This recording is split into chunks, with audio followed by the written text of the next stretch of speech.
Olá, gente, boa tarde a todas, a todos que estão nos acompanhando.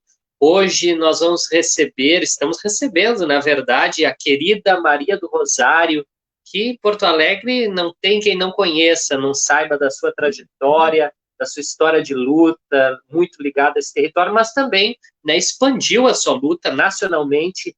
É uma batalhadora da educação, ela que é professora, já foi vereadora de Porto Alegre, deputada estadual, está no 4º mandato de federal, está em comissões importantes, travando batalhas muito cruciais para o povo brasileiro. A última, recentemente, vitoriosa para a classe trabalhadora foi o Fundeb, um Fundeb que agora avança no financiamento, a União entrando com mais dinheiro para a escola pública, principalmente. E a Rosário, ela é nossa colega também no município, enfim, professora, e a gente quer conversar com ela aqui com muita satisfação de ouvi-la, que ela sempre traz dados importantes, né? Está dentro daquela discussão forte lá do Congresso, o Congresso que hoje vive muitos retrocessos, não é fácil, eu acho, queremos também ouvir a Rosário sobre essa experiência dela enquanto mulher que luta por direitos humanos, pela educação, enfim, pelas mulheres, lá no Congresso que majoritariamente são homens, e num Brasil que hoje tem ódio às minorias, e as mulheres são tratadas como minorias nesse país, embora sejam a maioria do povo brasileiro. Seja bem-vinda, deputada federal Maria do Rosário, do Partido dos Trabalhadores. Passo a palavra para as tuas considerações iniciais, e se tu quiser falar um pouquinho para nós de como foi essa batalha última do Fundeb. Muito obrigada, professor Jonas. Estou muito feliz com o convite, vejo muito o teu trabalho, a tua presença entre os educadores e educadoras, a defesa da educação, mas a tua presença também interagindo com a educação em todos os demais segmentos da cidade. Te encontro nos bairros, nas comunidades. Agora, nesses dias, não é, Jonas? Porque nossa cidade, o Brasil, estão imersos nessa pandemia para a qual o país não se preparou mesmo tendo tempo. Mas antes disso, quantas vezes nos encontramos em comunidades trabalhando, né? Então, eu fico muito feliz com o convite para estar aqui contigo. Te cumprimentar pelo teu trabalho como educador, como sindicalista, como lutador pela educação. Olha, Jonas, a Batalha do Fundeb foi uma das mais importantes que nós travamos nos últimos anos pela educação. Toda vez que a educação está em debate na Câmara dos Deputados, ao longo da história, e eu estou dizendo isso até por ter me dedicado um tempo a estudar esse tema, eu presidi a Comissão de Educação em 2009, e foi bem na época de elaboração do novo Plano Nacional de Educação. Então, fui procurar quais são os debates centrais na educação brasileira, desde o período constituinte e depois disso. Centralmente um debate sobre recurso público deve ir para a educação pública ou o recurso público deve ser utilizado pelo ensino privado. E aqui em Porto Alegre, no último período, isso ficou muito claro, porque a gente tem o único prefeito do Brasil que acaba defendendo que o recurso público seja transformado em voucher, que compre vaga em educação privada, ao invés de ser investido na qualidade e na melhoria da educação pública. Quando há déficits educacionais também em Porto Alegre, que depois até eu gostaria de te ouvir sobre esse diagnóstico que tu tens muito preciso. Então, a batalha do Fundeb foi novamente essa batalha conceitual. Deve-se expandir o recurso à educação ou manter o ajuste fiscal, que com a emenda constitucional número 95, acabou travando por 20 anos os investimentos na educação, na saúde, na assistência e em todos os demais investimentos sociais. Uma questão, ajuste fiscal ou mais recursos para a educação? Segunda questão imbricada, dos recursos para a educação, eles devem ser compartilhados com a educação privada ou eles são exclusivamente para a escola pública? E a gente viu que dentro da Câmara dos Deputados, esse debate, o governo defendendo as piores práticas, se ausentou do debate, não participou, até lá, Soraya, até porque esse governo Bolsonaro contra a educação, ele decidiu atacar os educadores e educadoras do Brasil ao longo de todo o seu período, atacar com aquele projeto horrível, Escola Sem Partido, atacar com cortes de recursos para a educação, atacar nomeando interventores nas universidades e nos institutos federais. Tem várias universidades e institutos federais do Brasil que estão com interventores e que judicialmente os educadores lutam e comunidades lutam para reverter esse autoritarismo do governo. Então, a educação está na mira de um governo que é contra a ciência. O ministro da Educação estava anteriormente a esse que fugiu, que saiu daqui, fugiu do seu próprio governo, né? Fugiu das próprias maldades, sei lá o quê. O único objetivo dele era destratar e atacar o Paulo Freire e os educadores e educadoras.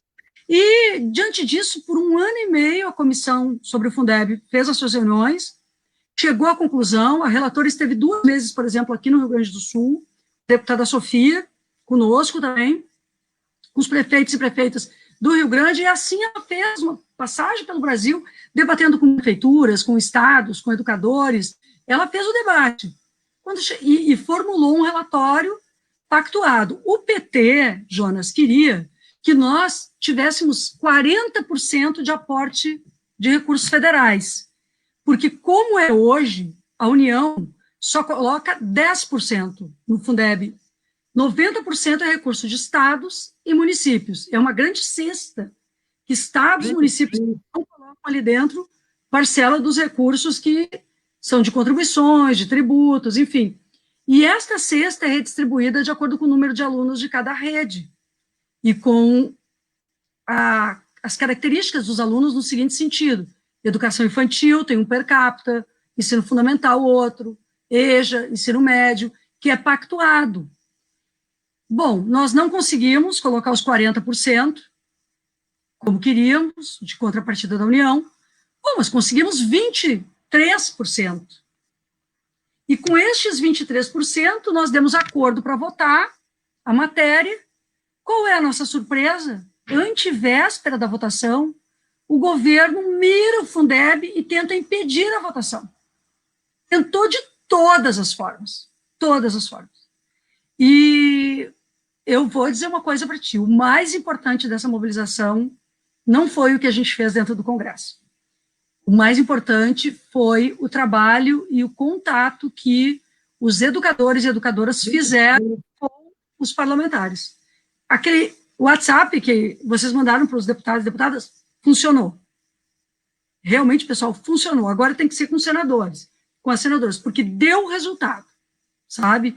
E nós conseguimos votar por isso. E uma das votações importantes é que nós ampliamos de 60% para 70% do todo do fundo, o que pode ser aplicado na melhoria salarial dos trabalhadores em educação. E agora é trabalhadores em educação mesmo, porque no Fundeb atual era para professores, magistério. E a gente está incluindo secretária de escola, porteiro, a merendeira, o trabalhador e a trabalhadora, que para nós já é alguém com uma dimensão pedagógica também no seu trabalho, a gente sabe disso. Então, foi uma vitória muito estrondosa que eu comemoro contigo e com vocês aqui, que eu acho que é histórica. Num momento de retrocesso, a gente tem uma vitória como essa. E uma coisa, né, Rosário, tu falou que foi uma vitória de uma mobilização. Eu vi alguns internautas comentando que foi, na verdade, uma derrota ao gabinete do ódio, porque a gente sabe que o gabinete do ódio opera de 2 formas: uma atacando figuras públicas, legendas que defendem o progresso do país, defendem os militantes sociais, dos direitos para os trabalhadores e trabalhadoras, e a outra forma é operar atacando pautas que eles querem ganhar no Congresso ou na opinião pública. E nesse momento, o hashtag, aquele Vota Fundeb, já conseguiu derrotar nas redes sociais, fez um movimento também bastante expressivo. Isso é uma coisa a se comemorar, né, num momento tão difícil do país. Mas uma outra coisa, Rosário, que eu queria que tu colocasses para nós aqui, e aí pensando no território de Porto Alegre, olha só, nós estamos em 2020, o prefeito Marquesan só diz que vai fazer, fechou uma escola, nós tínhamos a EMEI Paineira, veja só, tem um plano municipal e um plano nacional, quero que tu comente, que pede para encerrar o déficit histórico de vagas na educação infantil.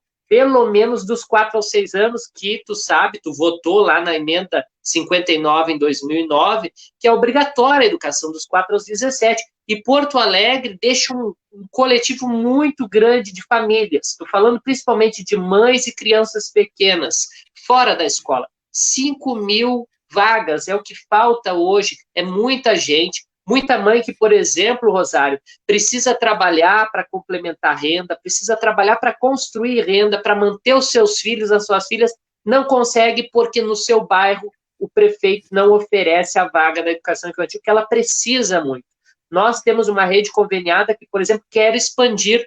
Nós temos um quadro de professores, inclusive pessoas que fazem concurso e querem ingressar no magistério público, e o prefeito não abre novas escolas. Então, acho que, assim, falta uma sensibilidade. A gente tem denunciado, as pessoas colocam para nós, trazem essa reivindicação, que é histórica, e eu queria que tu colocasse isso no teu lugar de mãe, teu lugar de professora, de trabalhadora, de pessoa que defende que realmente as pessoas possam ter os seus direitos. Os liberais estão falando agora muito assim, o dinheiro dos impostos, não vamos aumentar impostos, mas o dinheiro dos impostos, quando eles operam, eles não entregam de volta para a população, que é o caso de Porto Alegre. E aí quero dar mais um exemplo para ti também.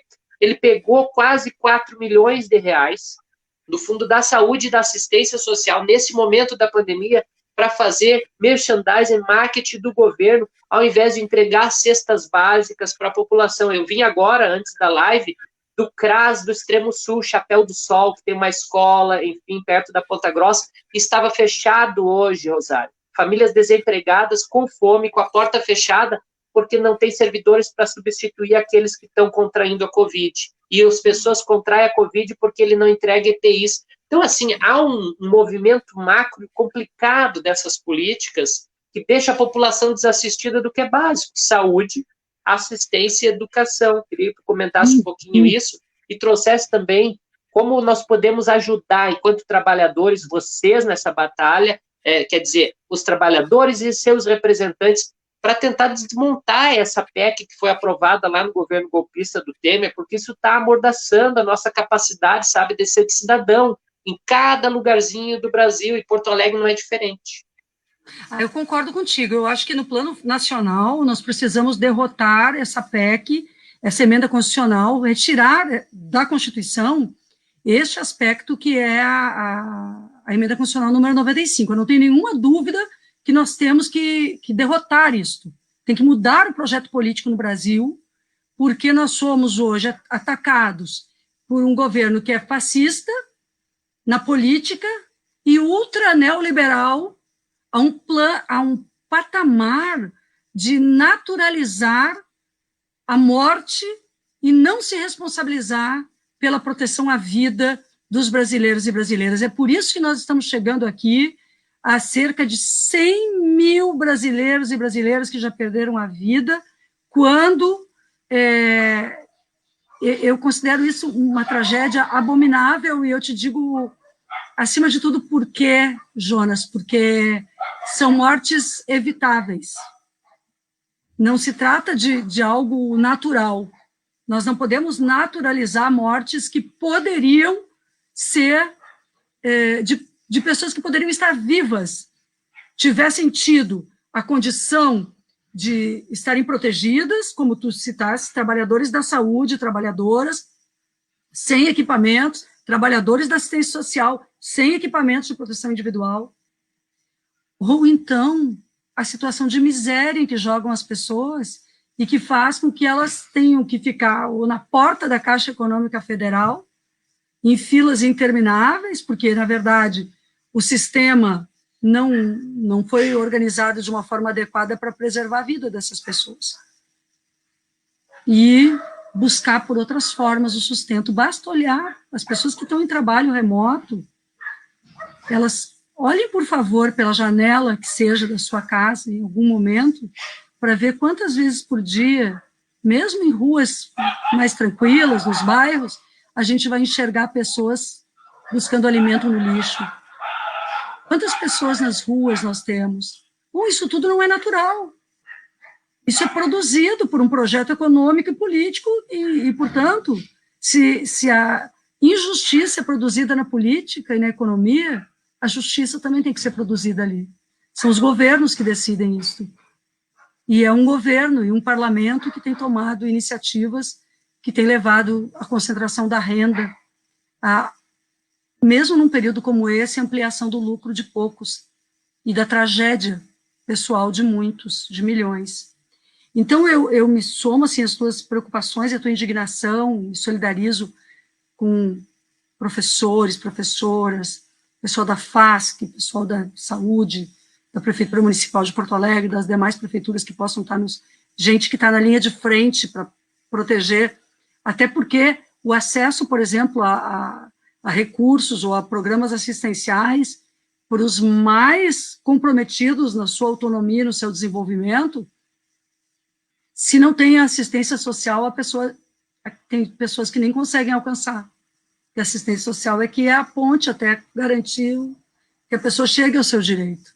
Então, eu vejo com muita responsabilidade o trabalho desses e dessas profissionais que não estão apoiados suficientemente, porque nós temos um prefeito que não está atento às necessidades da cidade. O prefeito não conhece, o prefeito não vai. Agora, talvez ele vá novamente para algum bairro, vai tirar fotografia, vai aparecer do lado das pessoas, aparecer do lado das comunidades, talvez agora, na véspera da eleição. Mas esses 4 anos nós tivemos um prefeito ausente da cidade. Um prefeito que a gente não via nem ao redor da prefeitura. Que não se sabe por onde entra na prefeitura. Prefeito que não conhece bairro, comunidade. Entendeu? É fácil cortar para quem tem essa linha política do ajuste fiscal permanente e que não vê o rosto das pessoas, porque está no seu gabinete fechado. Aí não tem como olhar para mães, para pais, de alunos, para a comunidade, nem quer olhar, quanto mais ouvir o que as pessoas têm a dizer. Então, eu faço uma crítica ao projeto político em curso na cidade de Porto Alegre, mas é porque eu também vejo uma cidade, eu lembro de uma cidade, do período que eu fui vereadora, do período meu como professora, em comunidade, de ter a presença da prefeitura, né? De ter a presença de um Olívio Dutra, de um Tarso. As pessoas falam para a gente assim, vocês estão olhando o passado. Não, mas é que eu quero me referenciar no que teve de melhor nessa cidade. E saber que se tu tinhas alguma coisa, esses prefeitos, o Raul Ponte, não era prefeito só para receber elogios, ele estava recebendo críticas naquele momento lá, sobre uma questão, sobre outra, mas ele estava lá para ouvir. E para dizer, era possível isso, não era aquilo, entendeu? Então, eu vejo que a pior ação política de um administrador público, de um prefeito, é ele pensar nessa noção de que ele é uma figura que não tem responsabilidade de estar com as pessoas aos 4 anos. O Marquesão foi um prefeito ausente 4 anos e agora vai aparecer na eleição? A população tem que avaliar isso. Outra coisa que reclamo da Prefeitura de Porto Alegre, eu mesma fiz emendas para as escolas, tentei, nunca vi muita valorização de chegar, ver recursos sendo perdidos, mas o pior que eu acho é assim, nós estamos em Brasília, a bancada federal, em contato, aí são todos da bancada federal, seja qual for o partido, em contato e lutando pelas cidades. E Porto Alegre não demanda nada. Porto Alegre não está buscando o que é de direito da população junto ao governo federal, nós estamos no Brasil. Então, é quase bater continência para o Bolsonaro todo o tempo. Em vez de cobrar aquilo que a cidade precisa, ficam quietos aqui, entendeu? E é uma coisa que o tipo de política que está se fazendo no Brasil, cortando esses recursos, é extremamente grave. E eu acho que eu esperaria, a gente apoia a Manuela e o Miguel Rosseto, que são nossos pré-candidatos, mas eu acho que uma atitude que eles têm que ter é de serem figuras presentes na cidade e figuras que conheçam a cidade, que conheçam o povo e que se diriam ao governo do Estado e ao governo federal para buscar o que é de direito do povo da cidade, para construir melhorias, né?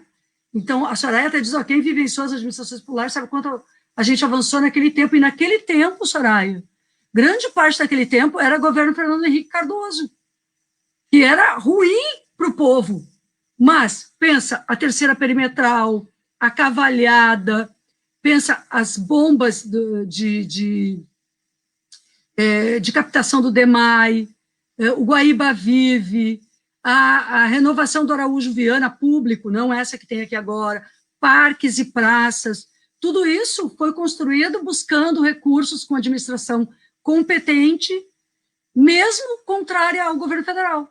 Por quê? Porque tinha competência e lutava pela cidade, e tinha democracia. Tinha democracia, uma cidade cultural, com a descentralização da cultura.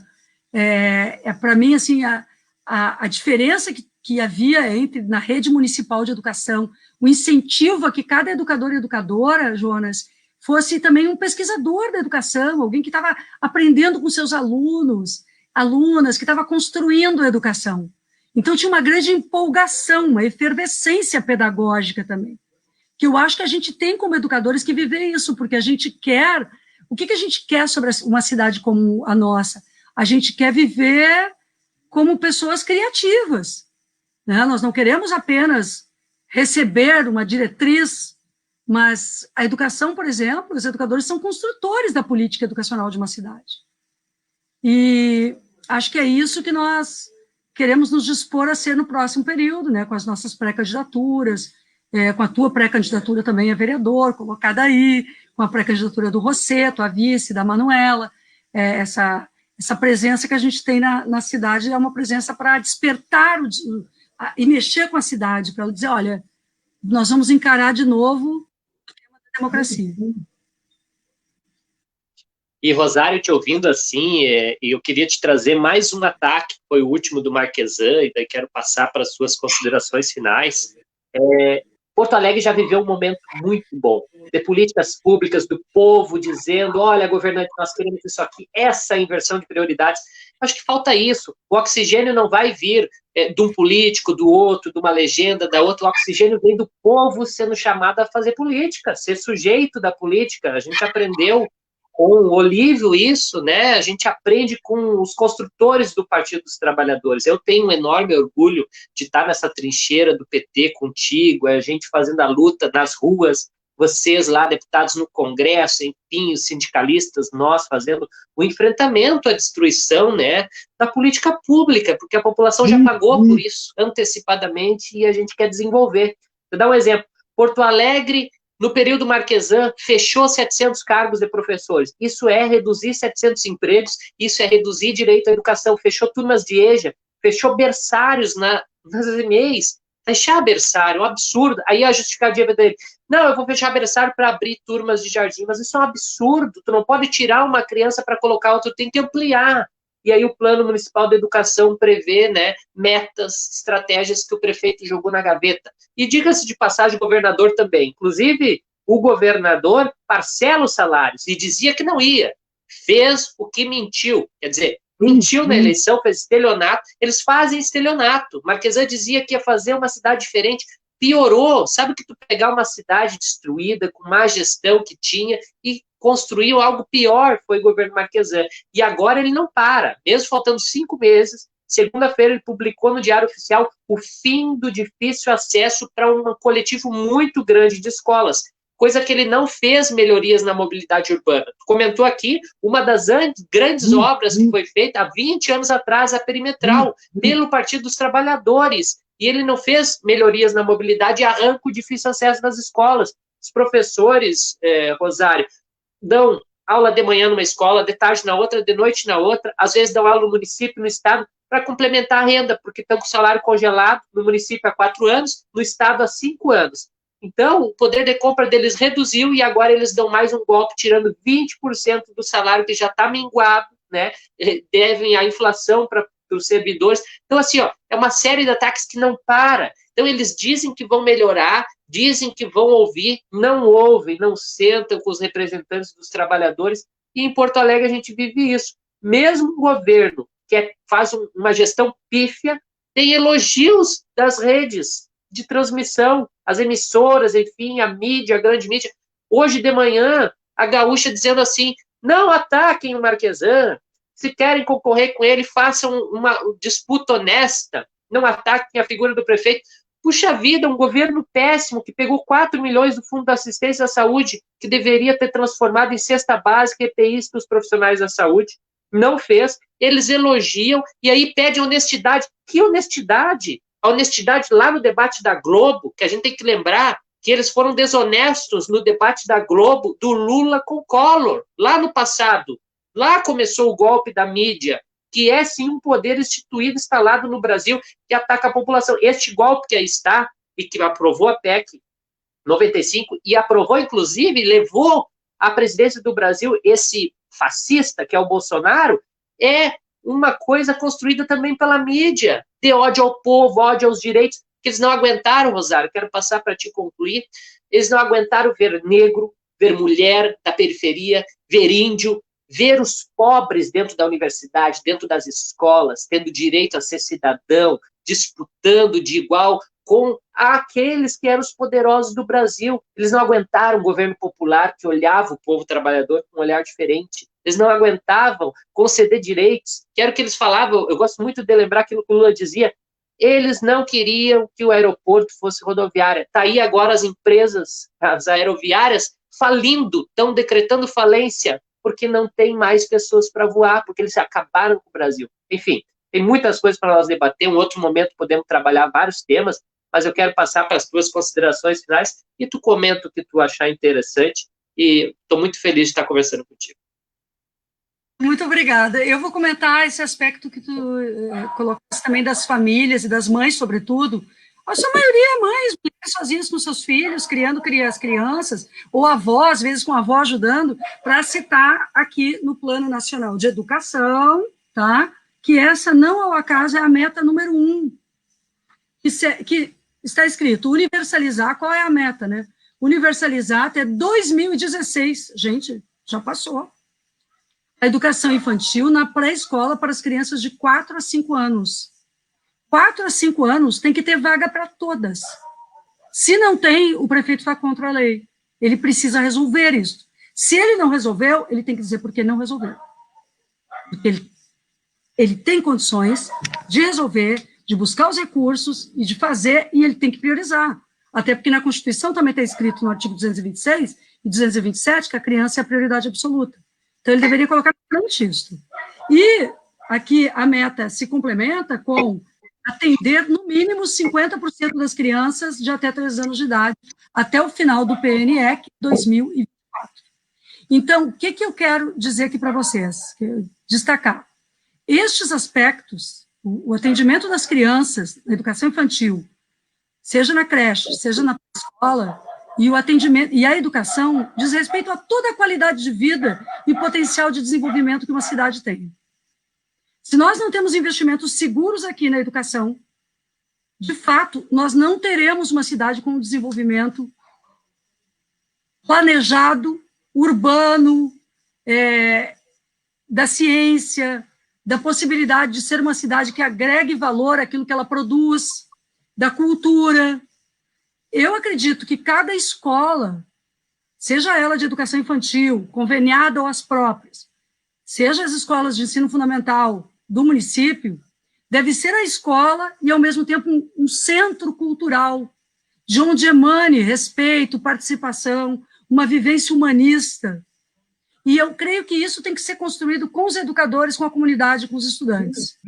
Então, eu vejo num projeto de educação democrática, uma cidade democrática. E a partir da educação, ela se torna uma cidade democrática. Mesmo com uma rede que não está em todos os lugares, porque, enfim, essa rede nossa está na periferia das cidades. Ela está incrustada nas periferias. E tem uma parte da cidade que não vê, porque uma cidade não é democrática se as pessoas não circulam nela. Se quem vive num bairro mais aquinhoado nem conversa, nem se encontra com quem vive num bairro popular. Então, essa circulação de ideias e de pessoas em uma cidade mais generosa, com os espaços públicos sendo ocupados, e as escolas como centros de educação e cultura, eu creio que é o que eu gostaria de conversar contigo e te propor, até como um pré-candidato a vereador, de tu levares adiante para a valorização do nosso fazer. Eu acredito muito que os educadores e educadoras, seja qual for a função que tenham, a disciplina com a qual trabalham, as ideias com as quais trabalham, eles têm vontade, têm o direito de ser, numa cidade, agentes de uma cultura de transformação e devem ser chamados para isso. Nós devemos saber do valor do nosso trabalho. Até porque uma outra meta do PNE, a meta 17, que eu tenho me batido muito com isso, é a questão da valorização profissional e salarial. E a meta 17 é muito clara, ela diz que equiparação salarial dos professores com outros profissionais com o mesmo nível de instrução. Porque, afinal de contas, um professor formado em qualquer das áreas tem um salário menor do que um engenheiro, um advogado, ou alguém em qualquer outro segmento. Na verdade, a formação com curso universitário ou pós-graduação, que grande parte dos nossos colegas se empenhou para assegurar e realizar na sua vida, para fazer o melhor na sua profissão, ela deve ter uma equivalência. E essa é uma meta nacional. E tem que começar, tem que passar pela gente aqui também, onde a gente vive. Que o gestor da cidade seja um lutador por ela. Se não é para ser assim, então não seja o gestor da cidade, não seja o prefeito. Né? Não queira ser o prefeito, porque eu acho que não é desleal fazer crítica. É político. Aqui não vai nenhum ataque pessoal, ao contrário. A gente não está fazendo ataque pessoal nenhum. Nós sofremos ataques pessoais muitas vezes. Nós sabemos que a boa política é aquela que debate ideias, né? E estamos debatendo ideias e cobrando que o projeto atualmente em Porto Alegre não é voltado para a maioria da população da nossa cidade, tampouco para os servidores públicos, não é voltado para ninguém que constrói realmente a vida e a dignidade da cidade. Então é isso, Jonas. Um grande abraço e obrigada pelo teu convite. Valeu, Rosário. Olha só, quero só ler um comentário da querida Luli Gabeda, que ela é professora de música, ela coloca assim, ó: que coisa linda, minha deputada, meu futuro vereador debatendo a educação, esta que é a grande ferramenta transformadora de uma sociedade. É mais do que fundamental que tenhamos uma educação pública de qualidade. E nesse comentário eu quero que todos que comentaram, que nos acompanharam, se sintam prestigiados, valorizados aqui conosco, porque isso aqui é uma sala dos professores, comentava nos bastidores com a Rosário. Adoro. E é a gente conversar, a gente construir, a gente sonhar.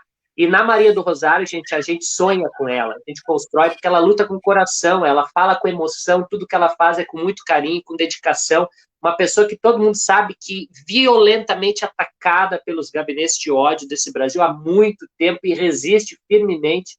Rosário, assim, ó, tu és nossa esperança no Congresso, tu és uma mulher guerreira que a gente acredita, a gente confia, a gente segue e ficamos muito felizes de poder contar com a tua energia de lutadora, de professora, de uma batalhadora das trabalhadoras, dos trabalhadores do Brasil. Muito obrigado por ter despendido teu tempo para estar conosco aqui, conversando, dialogando, e vamos sim com o Manu, com o Rosseto, vamos construir uma Porto Alegre diferente, com tudo isso que tu colocou e muito mais, e vamos acolher as ideias dessa gente tão sofrida de Porto Alegre, né, e do Brasil. Vamos dar uma guinada, vamos ter que interromper esse golpe. Eles querem para 20 anos, nós não vamos deixar. A nossa luta, né, se trava agora. Então, Rosário, um grande beijo para ti e te faço a saudação final. Um beijo. Beijo para todo mundo que está assistindo. Obrigada, você, né, Cabeda. Um abração. Jonas, valeu. Eu tenho grande admiração por ti e acredito que essa campanha aí vai firme. Colega, um abraço, viu, gente? Tudo bom. Valeu, gente. Valeu, Rosário. Um beijão. Tudo de bom, gente. Até a próxima.